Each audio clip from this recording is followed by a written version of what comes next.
Some nights stay with you forever. Others disappear, cleanly, silently, leaving behind a blank space where something important should be. Nicole Kidman did not believe in lost nights, not at her age, not with her discipline, not with her frighteningly sharp memory. But then came that night, the one she remembered leaving, but not the one she remembered living.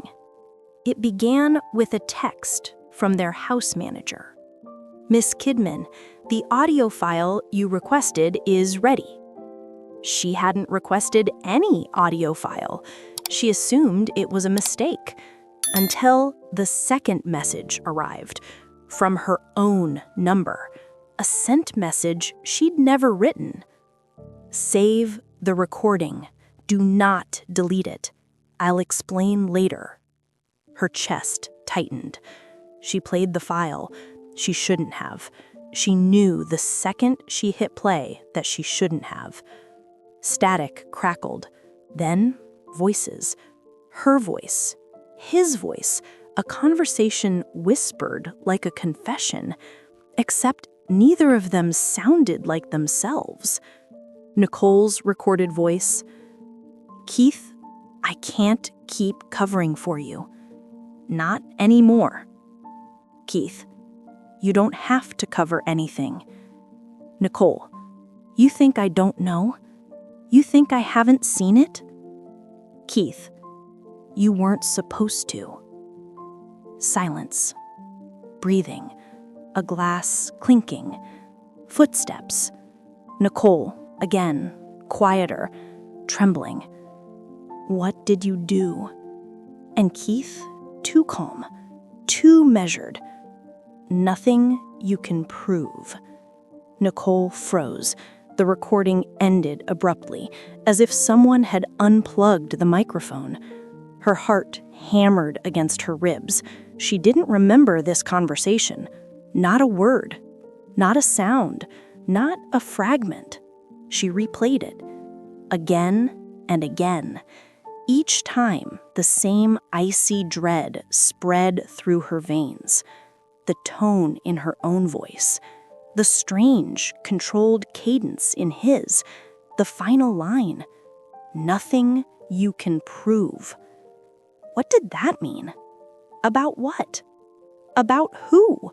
What had he done, and why couldn't she remember confronting him? 3 minutes later, the front door opened. Keith walked in. She turned off the phone so fast she nearly dropped it. But he saw. He always saw. "What's wrong?" he asked. She didn't answer. She couldn't. Not yet. He stepped forward, kissed her cheek, dropped his coat on the chair.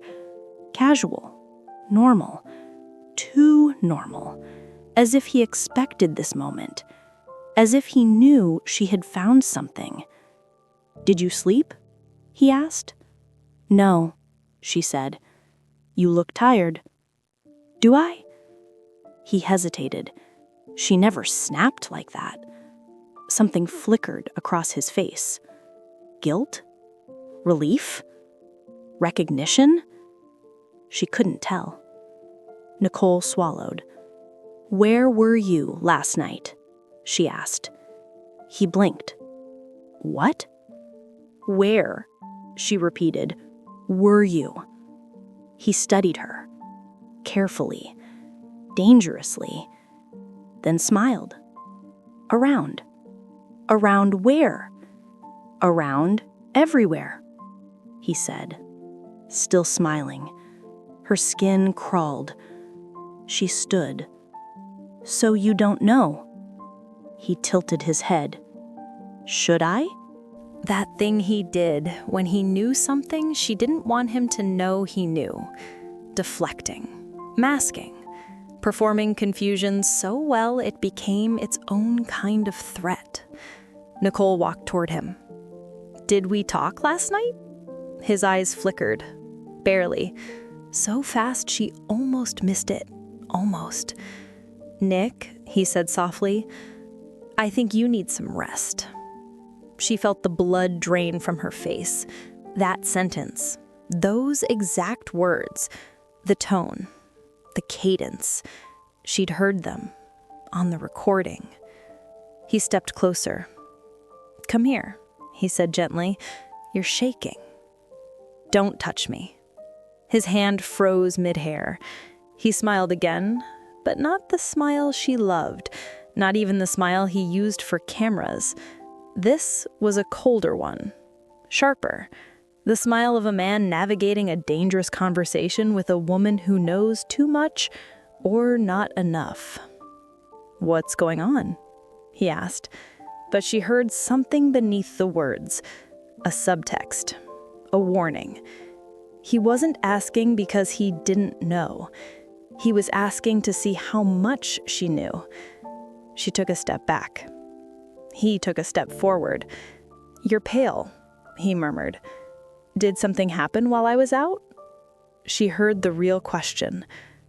"Did you remember?" Her throat tightened. She forced her voice steady. "Where were you?"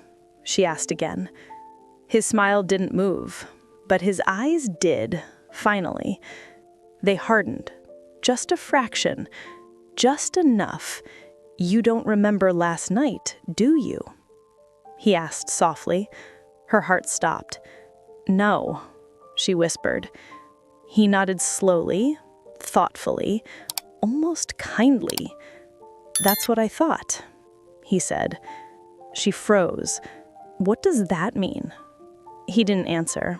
Instead, he walked to the kitchen, poured himself water, took a long, slow sip, as if giving her time, or giving himself time. Then he turned, leaned against the counter, and said, "We had a fight." She blinked. "A fight?" "Yes." "What about?" He smiled faintly. "Everything." "That's not an answer." "It's the only one I have." "No," she said firmly. "It isn't." He sighed. "Nick, don't nick me." He put the glass down, walked toward her with deliberate slowness, too calm, too measured. "And what will you do if you don't like the answer?" Her breath hitched. She looked into his eyes, searching for something familiar. She didn't find it. "You're scaring me," she whispered. His jaw flexed. "He knows," he said. He didn't apologize, didn't soften, just acknowledged it like a fact of weather. She stepped back again. "What did we fight about?" she asked. He studied her. "He asked me a question." "What question?" He hesitated. A long, chilling hesitation. "He asked me what I was hiding." Her stomach twisted violently. "And you said?" He held her gaze. "I said," he replied softly, "nothing you can prove." Her world tilted. "Keith, why would you say something like that?" He walked right up to her. Close enough that she could smell his cologne, but nothing about it was comforting. He lowered his voice. "Because you weren't asking like my wife," he said. "You were asking like someone following a trail." Her chest constricted. "What trail?" He leaned closer, lowered his voice even more. "The kind you shouldn't follow alone." Her pulse pounded in her ears. She took another step back. He didn't move, just watched, measured, waiting. "Did I ask for anything else?" she whispered. His expression shifted, just slightly, but enough for her to see it. Fear. "Yes," he said, quietly. "You asked for the truth." "And?" He looked away, jaw tightening. "And I told you," he whispered, "that the truth would hurt us both." She stared. He stared back. Nothing in the room moved. Not the air, not the curtains. not her hands. Finally, she managed. "What truth?" He exhaled, a slow, resigned breath. "The kind," he said, "that explains why you don't remember last night." Her blood ran cold. She felt the walls closing in, the recording, the tone, his behavior, her missing memory. "What did you do to me?" she whispered. He looked at her, with devastation, with fear, with something darker, and said, "Nick, you asked me not to let you remember." The world collapsed. Literally, her knees gave out. She grabbed the back of a chair. Her voice came out hoarse. "I would never say that." "You did," he said, softly. "You begged me." "Why?" she demanded, panicking. "Why would I say that? What happened?" He moved forward. She stumbled back. He stopped. They looked like two ghosts circling the memory of a crime neither wanted to name. Finally, he spoke. "You asked me to erase something." Her chest constricted. "What?" He lowered his voice to a barely audible whisper. "You asked me to erase what you found out about me." She froze. Every cell in her body froze. She felt sick, cold, suffocated. "What did you find out?" He closed his eyes. "Nick, say it." He opened his eyes, looked at her with a sorrow so profound it felt lethal, and said, "You found out the real reason I relapsed that year." The world went silent. For a moment, Nicole thought the room had lost all its air. "The real reason you relapsed?" she repeated, her voice thin. "What does that even mean? I know why you relapsed. Everyone knows. You've talked about it." He held her gaze, gently, deadly. "No," he said. "You know the story we agreed to tell." She stared. "You agreed?" Her voice broke. He nodded once. "There's what happened," he said, quietly. And then there's what we turned it into so we could live with it. She took a step back, then another. He didn't follow this time. He just watched her, like a man watching a wave he knows is about to break. "Tell me," she whispered. He hesitated. That hesitation made her want to scream. "How much do you really want to know?" he asked softly. She laughed, sharp, wild. "That's not a real question," she snapped. "You don't get to dangle 'I erased something from your memory' in front of me and then ask how curious I feel about the details." He closed his eyes. "Nick, did you cheat on me?" she asked suddenly.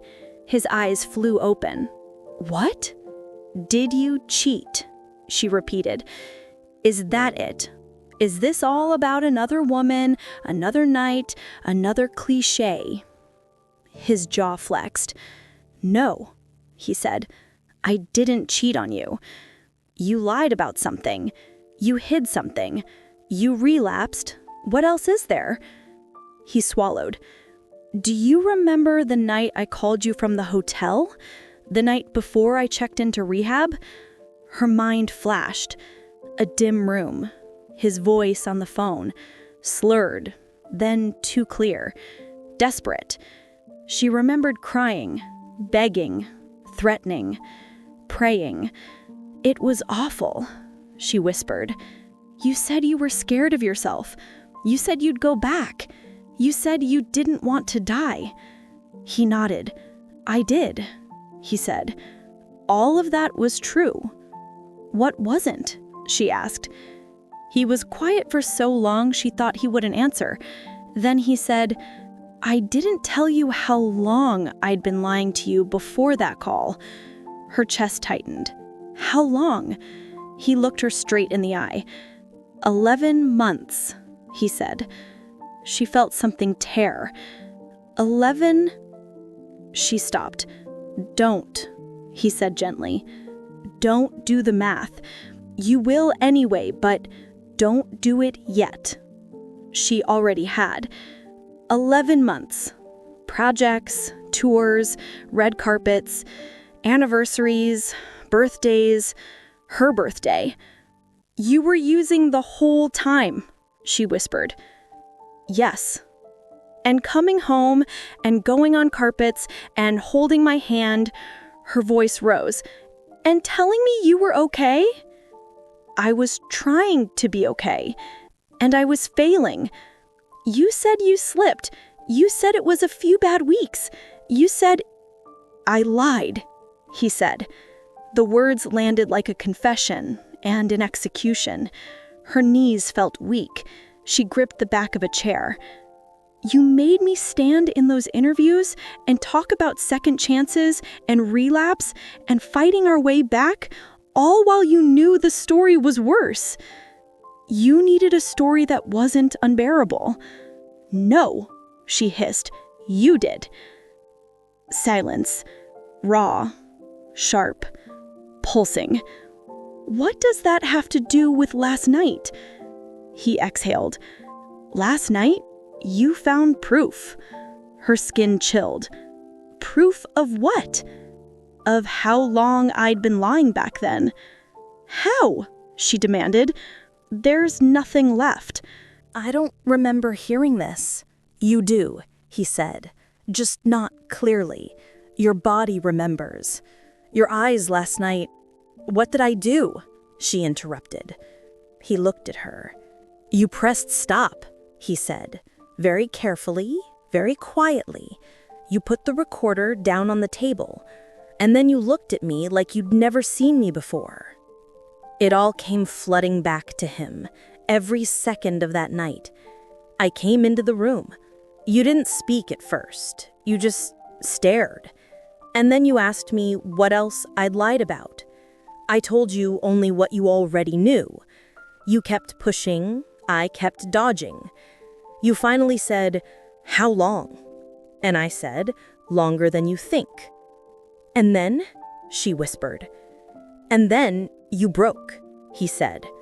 "Not loudly, not dramatically. You just folded. You said you used my love as camouflage. I said I was sick. You said you were calculating." Nicole grabbed the back of the chair. The room tilted. "What did I ask you?" she whispered. He swallowed. "I asked you what I was still lying about." Her voice shook.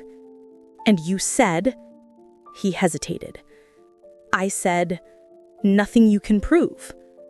The sentence from the recording echoed between them again. Her skin crawled. Her mind tried to force images into place.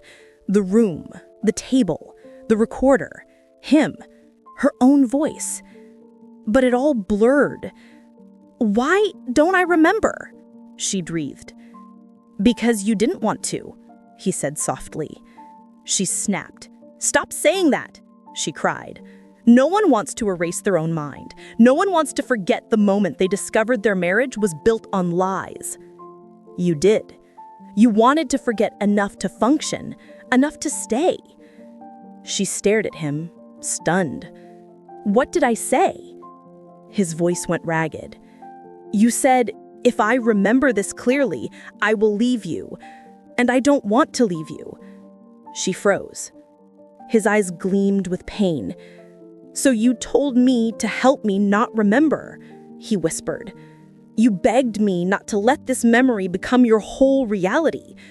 You said you needed to keep loving me, that you needed to keep being able to look at me without hearing that tape in your head." Her mind spun. "No," she breathed. "No, I would never." "You did," he insisted. "You paced, you cried, you said, 'I can't unknow it, but I can blur it.' Help me blur it." She stared at him like he was describing someone else. "And how, exactly, did you blur it?" He looked away. Shame burned across his face. "I poured you a drink," he said. Her blood ran cold. "You gave me alcohol to erase a trauma you'd caused?" "It wasn't to erase it," he said quickly. "It was to soften it. You asked me to. You said you were too clear, too sharp, that every word was cutting you. I wanted anesthesia," she spat. "And you gave it to me so I'd stop seeing you clearly?" He flinched. "You said, just for tonight. I can't survive tonight," he whispered. "You wanted something to take the edge off. I gave it to you. We both knew you'd feel disgusting about it in the morning. You said you didn't care." Her throat closed. "Then what?" His gaze met hers. "We sat on the floor," he said. "You drank. Not much. Enough. You kept saying, 'Tell me I dreamt it.' I said I couldn't. You said, 'So dream it with me.'" "What does that even mean?" she hissed. "It means," he said slowly, "that we made a pact, right there, on that floor. A disgusting, broken pact. You said, 'Tomorrow, we do not talk about this. Tomorrow, you are the man I decided you are, not the one on that tape.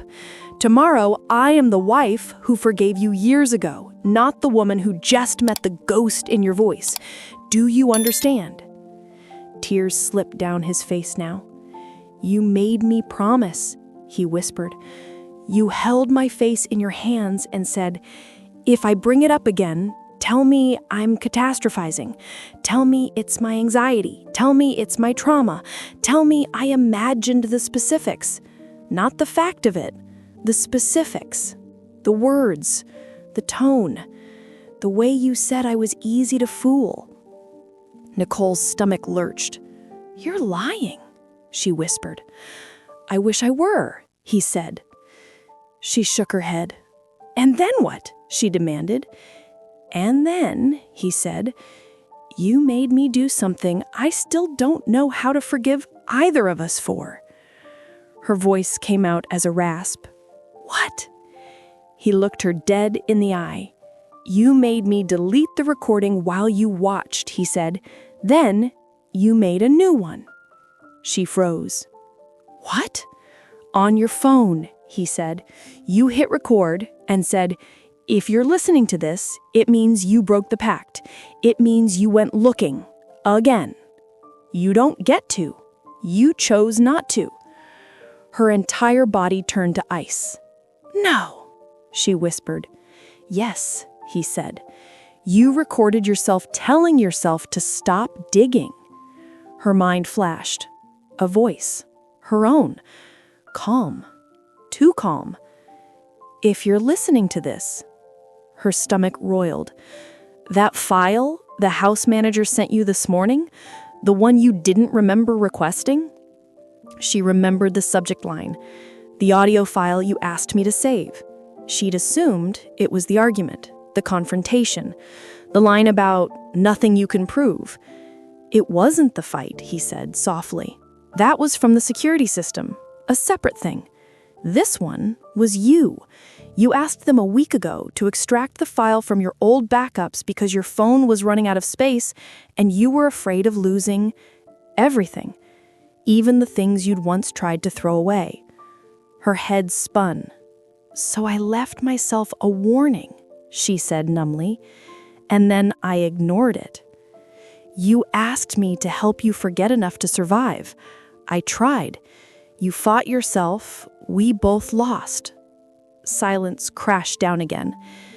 She felt hollow. "Sliced open? I don't remember any of this," she whispered. "You weren't sober," he said quietly. "Not emotionally, not mentally. You were raw. You were in shock. I was in shame. We made a decision neither of us should have made.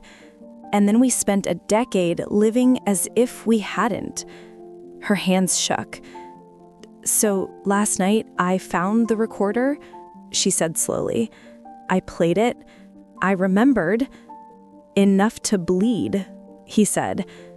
"And I confronted you," she went on. "You admitted the length, the lies, the way you talked about me. And then you asked again. You said, 'I can't live holding both versions at once. I can't be your wife and your witness. I have to choose. Help me choose.'" She laughed once, a small, broken sound. "So I chose denial," she said. "For the second time," he whispered. She felt sick. "What did I say exactly?" she asked. He closed his eyes. He could still hear it, word for word. "You said," he began slowly, "I would rather be the idiot who believed you than the woman who loved you with open eyes and never recovered." Her breath hitched. "And you said," he continued, "if I remember this, it will kill us. If I forget it, it will haunt us. But at least we'll still be here." Tears burned her eyes.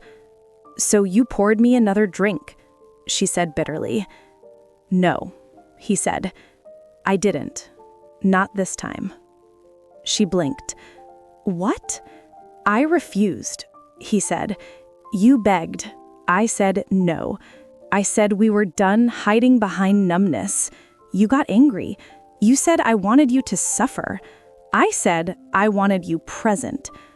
"Then how am I missing last night?" she demanded. "Because your mind did what it always does when something is unbearable," he said gently. "It blurred the edges. Not gone, just foggy." "Then what's this recording?" she cried. "Why does it sound like we're characters in a thriller?" He hesitated. "Because you made it that way," he whispered. Her pulse thudded. What?" "You hit record," he said. "And you said, if I don't remember this, future me will at least know it happened. And you started asking questions like you were interrogating me. You wanted proof on tape. You wanted to trap yourself, trap the truth somewhere it couldn't disappear. And then, halfway through, you panicked. You grabbed the phone. You said, 'No, I can't know this. I can't hear this again.' And you stopped it." She shook her head slowly. I don't..." He stepped closer, very carefully. "Nick," he said softly, "the file you listened to this morning, that's only the first half." Her heart stopped. "The first?" "There's a second half, a separate clip, shorter, worse." She felt the room tilt. "What's in it?" she whispered. He looked at her with such raw sorrow that for a second she thought she might die just from seeing it. "You," he said, "you asking me if you're stupid for staying." And me telling you the truth. Her voice was barely audible. "What truth?" He swallowed. "That I don't deserve you," he whispered. "And that I'm terrified you only stay because you don't know what you'd be without me." Her chest hurt. "Do I?" she asked. "Do you what? Know who I'd be without you?" He didn't answer. She already knew. "No," she said. "I don't. And that terrifies me more than the tape." They stood there, two people tangled in their own choices. "Finally," she said, "play it." His eyes widened. "Nick, play it." He hesitated. Then slowly, he handed her the old recorder. Her fingers were clumsy. She found the file. Press play. Static. Her own voice filled the room. Calm, cold. If you're listening to this, you already broke your promise. Her stomach lurched. You wanted the truth, the recorded Nicole continued. You got it. You decided you couldn't live with it. You asked to forget. You begged. You made a pact. You chose him over clarity. That's on you, not him. Present Nicole's eyes filled. You don't get to punish him for what you already forgave. You don't get to rewrite history just because you're braver today than you were that night. Keith watched her quietly. The recorded her went on. If you hit stop now, you stay. You go back to the story where he messed up, got better, and you loved him through it. If you keep listening, you will have to leave. You know that. So choose and stop torturing both of us. The recording cut. Silence.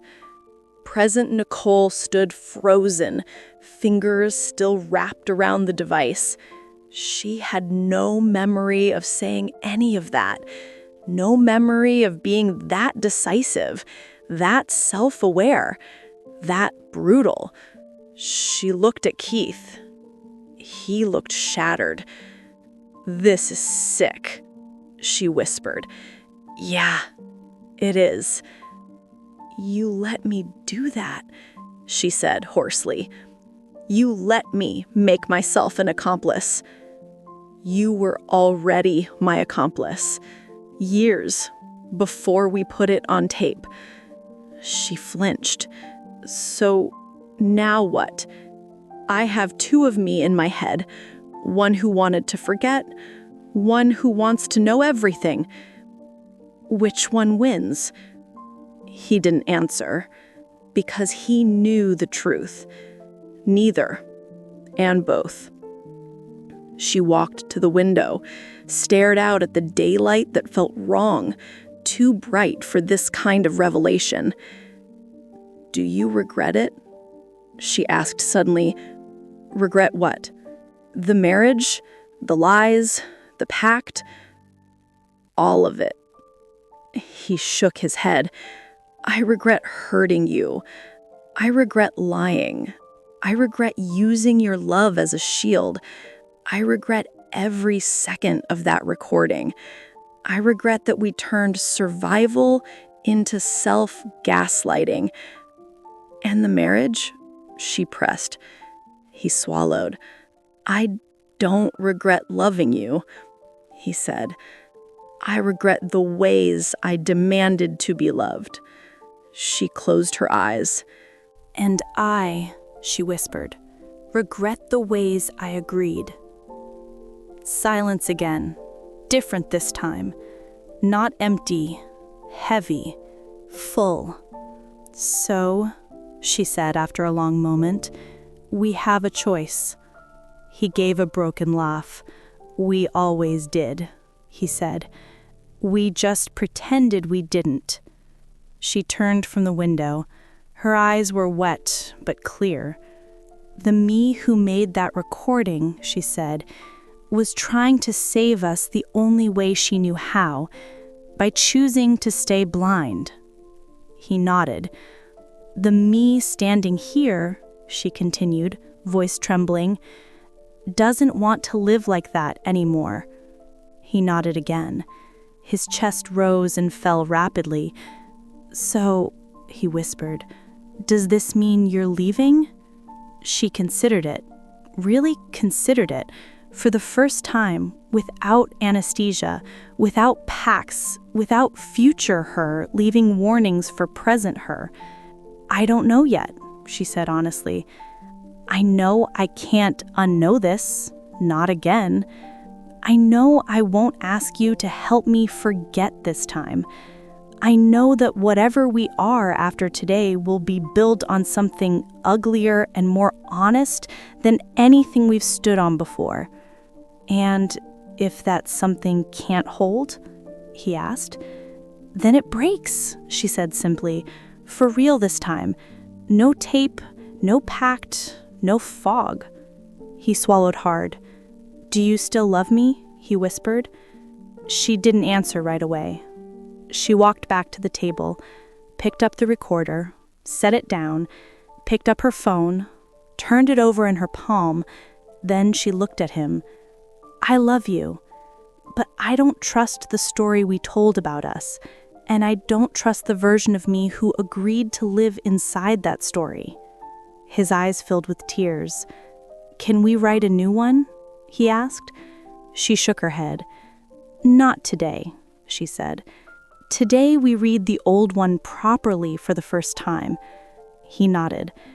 "And tomorrow?" She managed a fragile, bitter half-smile. "Tomorrow," she said, "we'll see which of me wakes up." He let out a shaky breath. "And whichever one does?" he asked. She looked at him steadily. "For once," she said, "I'll let her decide without sabotaging her from the future." He almost laughed. Almost. Instead, he said, "Okay." They stood there. No embrace, no resolution, no sweeping speech about forgiveness, just two people in a living room that had held too many versions of the truth. Two people who had both, in their own ways, chosen not to see. Two people who now, finally, had no buffer left.